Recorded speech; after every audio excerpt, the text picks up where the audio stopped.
Picture a young man in Miami, disoriented on a live stream, saying he is absolutely gone. Later, hospitalized, then out the next night, posing at a club as if nothing at all had happened. It's grotesque, yes, but also strangely clarifying.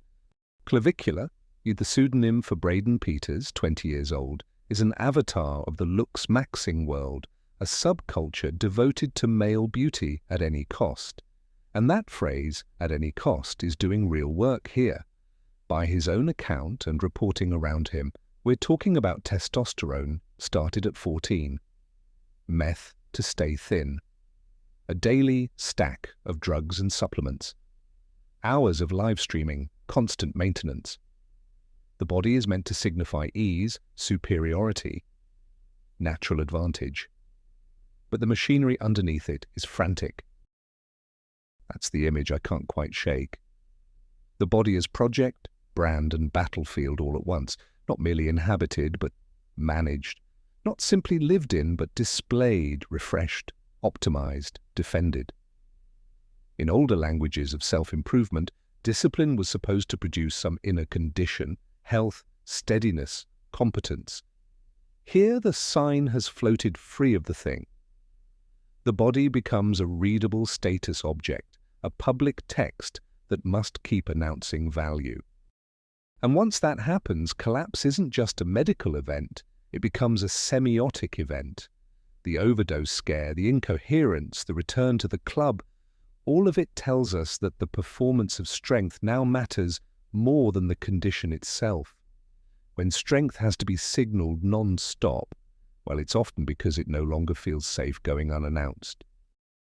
Looksmaxxing takes features that used to be, just features, jawline, height, skin, hair, muscle, and turns them into ranked information, legible markers, inputs for sorting.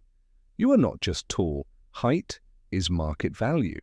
You are not just lean. Leanness is proof of will. Bone structure becomes destiny, except destiny now comes with protocols, supplements, cameras, and comment sections. Its vocabulary makes that brutally clear. To mog is to outclass someone visually, to dominate by being better looking. To max is to push some trait to its limit. A stack is the chemical and supplemental infrastructure beneath the image. Ascension is the almost religious term for moving up the hierarchy of faces and bodies. It's LinkedIn for cheekbones, basically, except with more despair and worse pharmacology. What interests me is how different this is from older fitness culture. That world had its own absurdities, obviously, but it at least sold a story about health, training, discipline, maybe athletic competence. This newer formation is less about inhabiting a strong body than producing a highly legible one under algorithmic pressure. Feeds reward the before and after. Dating apps intensify first-glance judgment. Clipper accounts carve a person into viral fragments for TikTok, Instagram, X.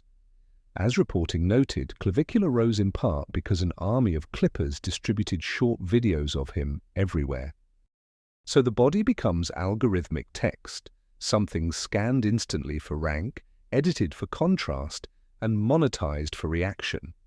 And if you're wondering why that feels so stressful, it's because it is. You're not just trying to look good, you're trying to remain machine-readable as high status. Now, one of the stranger visual developments around these scenes is the use of borrowed Catholic aesthetics, crosses, rosaries, Latin phrases, trad styling, devotional music threaded into the same online montage as skincare, steroids, and talk of optimization. And no, I don't think the interesting question is simply, are these young men sincere believers? That's too easy. The more revealing point is that the symbols provide gravitas. They lend thickness to an identity that might otherwise look thin, improvised, and terribly dependent on audience feedback. Ritual objects suggest order. Latin suggests inheritance. The cross suggests seriousness, sacrifice, civilization, hierarchy. all the heavy furniture of transcendence. In the feed, those cues can be repurposed as a style of authority. But notice the inversion. Catholicism, at least in its classical moral language, is about confession, limit, surrender, sin, creatureliness. The fact that you are not sovereign. Here those symbols are often redeployed to communicate the opposite. Hardness, purity, control, invulnerability. What should humble the self gets used to armor the brand. I was raised around enough religious imagery to feel this almost physically. A rosary is meant to mark dependence, repetition, prayer. In this visual regime, it can become one more accessory in a kit of masculine command. That's not a minor aesthetic confusion, it's a little cultural X-ray. It shows a hunger for authority so intense that even humility must be refashioned as dominance. And of course, the platforms make all of this worse because they do not reward steadiness. They reward escalation. They reward volatility, public risk, the sense that something might go wrong in the next 15 seconds. In Clavicula's case, parts of the emergency were captured on stream or posted by onlookers. Earlier footage showed him woozy at a restaurant, companions asking how he felt, someone requesting ice water, then security, emergency responders, the hospital, and then, absurdly, perfectly, the club return.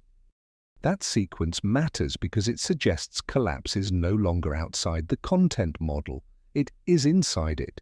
His publicist reportedly gave him an ultimatum about treatment, yet Clavicula himself also raised doubt about whether he could IRL stream in public without drugs, saying he might need to practice mogging sober or find a new kind of content. That's bleak. It's an admission that visibility and self-destruction may have fused. And this isn't confined to one streamer. Politics now overplays toughness when legitimacy is thin. Companies preach resilience when their systems are brittle. Work culture glorifies grind because it cannot promise stability. The louder the institution insists on strength, the more I start checking for structural weakness. Quiet competence, once the gold standard, now barely registers. If it's not theatrical, it doesn't scan. So I don't think Looksmaxxing, or trad-coded masculinity, is the disease itself. It's a symptom, maybe an especially vivid symptom, of a culture that no longer trusts invisible competence. We want proof, constant proof, visual proof, quantified proof, performative proof. And when proof never ends, performance takes precedence over reality. The key semiotic reading is simple enough to sound almost old-fashioned. When strength must be constantly performed, it has started to mean fragility. Not always, not in every case, but often enough that we should take it seriously. The incessant signal is the tell. The endless declaration of mastery usually hides dependency on audience, on stimulants, on ritual props, on algorithmic validation, on the next clip. A healthier culture would rate strength differently, less display, more reserve, less escalation, more limits, less branding, more composure. That's not terribly glamorous, I know. It won't trend like ascension. It certainly won't sell as many thumbnails. But it might produce people who do not need to nearly destroy themselves in order to appear powerful. And that's the question I'd leave hanging. Can a culture trained to see only what is loudly signaled recover any respect for what is steady, restrained, and unadvertised? Or have we become so dependent on spectacle that quiet strength now looks, to us, like weakness? That's the bit I can't stop thinking about. Thank you for listening. Until next time.